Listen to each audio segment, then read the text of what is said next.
July August 2024 বিগত fascist সরকার পতনের 1 বছর পূর্তি উপলক্ষে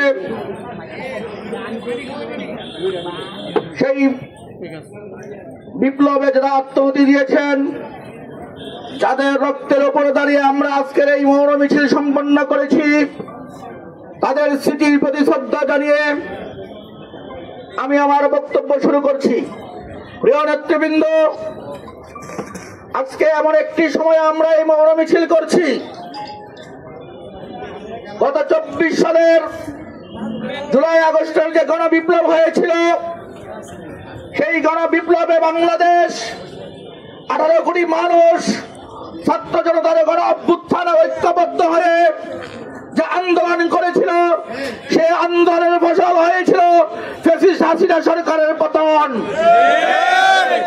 আপনারা জানেন, 1 বছর যেতে না যেতেই আজকে সেই আন্দোলনে যারা নেতৃত্ব দিয়েছিল বাংলাদেশ জাতীয়তাবাদী দলের নেতৃত্বে, সেদিন বাংলাদেশের 18 কোটি মানুষ ছাত্র জনতা যে গণ অভ্যুত্থানে নেতৃত্ব দিয়েছিল, সেই অভ্যুত্থানে নেতৃত্ব দানকারী দলগুলোর মধ্যে যে ফাটল ধরেছে তা হয়েছে একমাত্র যারা মহান স্বাধীনতা যুদ্ধে 1971 সালে এদেশের স্বাধীনতা যারা বিশ্বাস করে নাই, যারা এদেশের স্বাধীনতা বিরোধিতা করেছিল, সেই রাজাকার আলবদররা আবারও বাংলাদেশকে নিয়ে ছিনিমিনিকার ষড়যন্ত্রে লিপ্ত হয়েছে।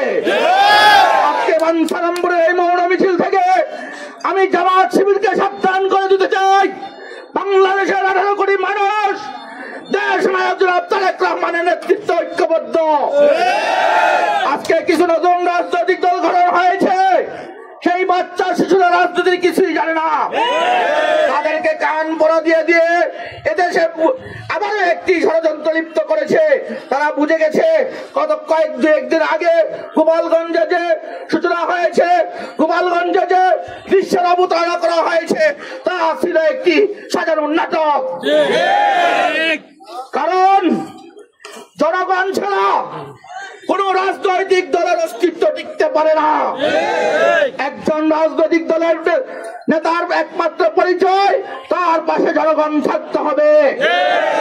যে দলের পিছনে জনগণ নয়, সেই দল কখনো রাজনৈতিক দল হতে পারে না। তারা কর্পোরেট দল হতে পারে, তারা ষড়যন্ত্রকারী হতে পারে। কারণ ষড়যন্ত্র করে 2-4-5 জনে মিলে এদেশের 18 কোটি জনগণ, এদেশের আবাল বৃদ্ধ বনিতা ছাত্র জনতা, আমার মা বোনেরা দেশ নায়ক তারেক রহমানের নেতৃত্ব ঐক্যবদ্ধ। ইনশাআল্লাহ আগামী জাতীয় সংসদ নির্বাচনকে যে যত ষড়যন্ত্রই করা হোক, কোন যন্ত্র ইনশাআল্লাহ বাংলাদেশের মাটিতে সফল হতে দেওয়া যাবে না।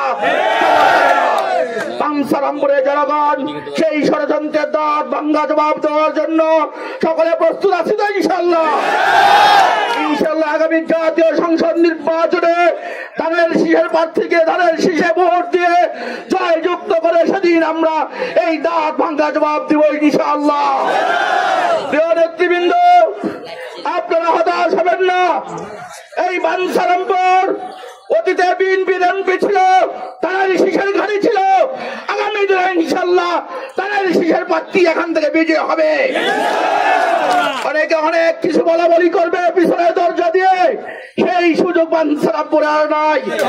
ইতিমধ্যে আমি আপনাদেরকে আগেও বলেছি, আজকে আবারও আপনাদের আশ্বস্ত করে বলে দিতে চাই, আগামী নির্বাচনে আমি আপনাদেরকে সাথে দিয়ে ইনশাআল্লাহ ধানের শীষের প্রার্থীর পক্ষে গণজোয়ার সৃষ্টি করব এবং ধানের শীষের প্রার্থীকেই বিজয়ী করে এই বাঞ্ছারামপুরে বিজয়ের বেশি দেব। নেতৃবৃন্দ, আপনাদেরকে সজাগ থাকতে হবে। আমাদের মধ্যে কিছু কুচক্রী মহল আছে যারা আমাদের মধ্যে ফাটল ধরাতে চায়। এই ফাটলবাজ, ধান্দাবাজ, চিটার বাটপারদের হাত থেকে দলকে রক্ষা করতে হবে। দল হলো আমাদের আমানত। এই দলের পরিচয় আমরা আজকে পরিচিত। দল না থাকলে আমাদের কোনো দাম নাই, আমাদের কোনো পরিচয় নাই। আমাদের একমাত্র ঠিকানা শহীদ জিয়ার পরিবার, শহীদ জিয়ার দল, দেশ নায়ক তারেক রহমানের দল, বাংলাদেশ জাতীয়তাবাদী দল বিএনপি। তাই আসুন আমরা ঐক্যবদ্ধ থাকি, ঐক্যবদ্ধভাবে সকল ষড়যন্ত্র মোকাবেলা করি।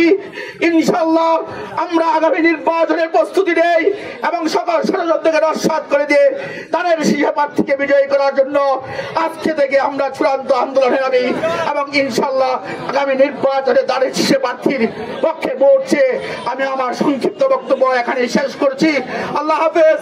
বাংলাদেশ জিন্দাবাদ, বাংলাদেশ জাতীয় দল বিএনপি জিন্দাবাদ, বাঞ্ছারামপুর উপজেলা বিএনপি জিন্দাবাদ, বাঞ্ছারামপুর পৌর বিএনপি জিন্দাবাদ, শহীদ জিয়া অমর হোক, দেশ নায়ক তারেক রহমান জিন্দাবাদ, আগামী রাষ্ট্রনায়ক তারেক রহমান জিন্দাবাদ, দেশ নেত্রী বেগম খালেদা জিয়া জিন্দাবাদ।